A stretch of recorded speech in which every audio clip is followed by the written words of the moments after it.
আমাদের জাতীয় মাছ হয়তোবা পাঙ্গাসী হতে পারে। শতকরা ৮৬% আমাদের বাংলাদেশের জল আধারে উৎপন্ন হয়, বাকি ১৪% সারা পৃথিবীতে উৎপন্ন।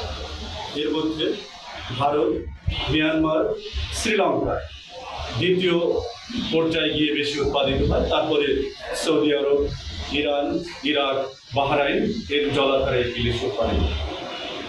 আমাদের এখানে একটি ভাবনার বিষয়, যেই দেশে পৃথিবীর ৮৬% ইলিশ মাছ উৎপন্ন হয়, সেই দেশের মানুষ কেন ইলিশ মাছের স্বাদ গ্রহণ করতে পারে? নতুন প্রজন্মের শিক্ষার্থীদের কাছে যদি আমরা প্রশ্ন করি, আমরা শুনেছি যে আমাদের জাতীয় মাছ কি, ওরা বলে দেয় যে আমাদের জাতীয় মাছের নাম হচ্ছে পাঙ্গাস। কেন? কারণ ইলিশ ওরা দেখে না, ইলিশ ওরা চিনে না, ইলিশের স্বাদ ওরা আস্বাদন করতে পারে না, প্রতিনিয়ত পাঙ্গাসের সাথে পরিচিত, যার কারণে ওরা ধরে নেয় যে আমাদের জাতীয় মাছ হয়তোবা পাঙ্গাসী হতে পারে। পৃথিবীতে যতগুলো মাছ রয়েছে তার মধ্যে দেখার দিক থেকে, সৌন্দর্যের দিক থেকে, স্বাদের দিক থেকে, পুষ্টিগুণের দিক থেকে ইলিশ হচ্ছে অনন্য। এই অনন্য ইলিশের স্বাদ আমরা কেন গ্রহণ করতে পারছি না? এর নেপথ্যে কারণ, এর নেপথ্যে অনেকগুলো কারণ রয়েছে। এই যেই মাসটি আমাদের শুরু হচ্ছে, এই মাসটি হচ্ছে অক্টোবর। এই অক্টোবরের ২২ দিন সরকার ঘোষণা করে থাকে এই ২২ দিনে ইলিশ মাছ ধরা যায়, এবং ইলিশের যে অভয়াশ্রমগুলো, এই অভয়াশ্রমগুলোকে ভালোভাবে পাহারা দিতে হবে যাতে ইলিশ তার উৎপাদন করতে পারে এবং ইলিশ মাছ সংরক্ষিত করতে পারে। এই ক্ষেত্রে প্রধানত অভয়াশ্রমগুলো হলো আমাদের দেশের চাঁদপুর, ভোলা, এইসব জায়গাগুলোই আমাদের প্রধানত অভয়াশ্রম।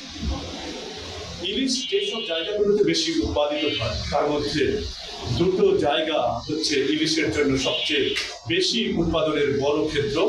একটি হচ্ছে পদ্মা নদী, আরেকটি হচ্ছে ভোলা। যদিও পদ্মার ইলিশ বেশি বিখ্যাত, কিন্তু ভোলায় সবচেয়ে বেশি ইলিশ মাছ উৎপাদিত। আর ইলিশের সবচেয়ে বড় ক্ষেত্রটা, মূল ক্ষেত্রটাই হচ্ছে আমাদের বঙ্গোপসাগর। এটি গভীর জলের মাছ, বঙ্গোপসাগরে প্রধানত ইলিশ মাছ উৎপাদিত হয়। কিন্তু ইলিশ আমাদের কেন হারিয়ে যাচ্ছে? ইলিশের স্বাদ আমরা কেন গ্রহণ করতে পারছি? আমাদের আইনগুলোই এমনভাবে তৈরি করা যেই আইন আমাদেরকে সুরক্ষা দিতে পারছে না এবং কল্যাণ রাষ্ট্র গঠন করতে পারছে না। ইলিশ মাছগুলো হত্যা করার জন্য, এগুলোকে ধরার জন্য, ইলিশের ডিমকে ধরার জন্য, ইলিশের রেণুগুলোকে ধরার জন্য কারেন্ট জালের আবিষ্কার হয়েছে আমাদের। এই কারেন্ট জালের ব্যবহার করে যাতে ইলিশের পোনাকে ধরতে না পারে, ডিমকে ধরতে না পারে, এই জন্য সরকারের আইন রয়েছে। এর ব্যবহার, এর সংরক্ষণ, এর ক্রয় এবং বিক্রয় এটি আইনত দণ্ডনীয়। কিন্তু মূল জায়গাটিতে আমাদের সরকার নজর দেয়নি।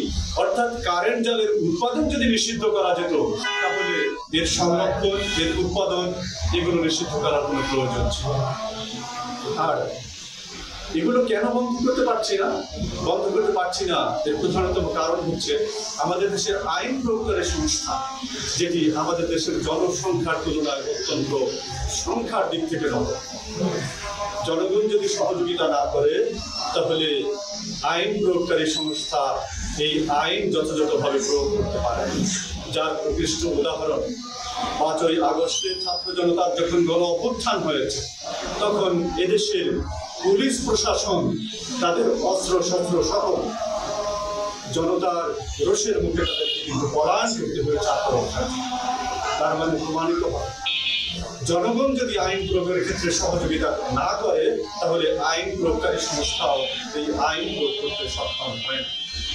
এই জন্য আমাদের প্রধানতম যেই জায়গাটিতে হাত দিতে হবে, সেটি হচ্ছে আইনের প্রতি আমাদের শ্রদ্ধাশীল হতে হবে এবং আমাদের নাগরিকদের নৈতিকতার মান উন্নয়ন করতে হবে।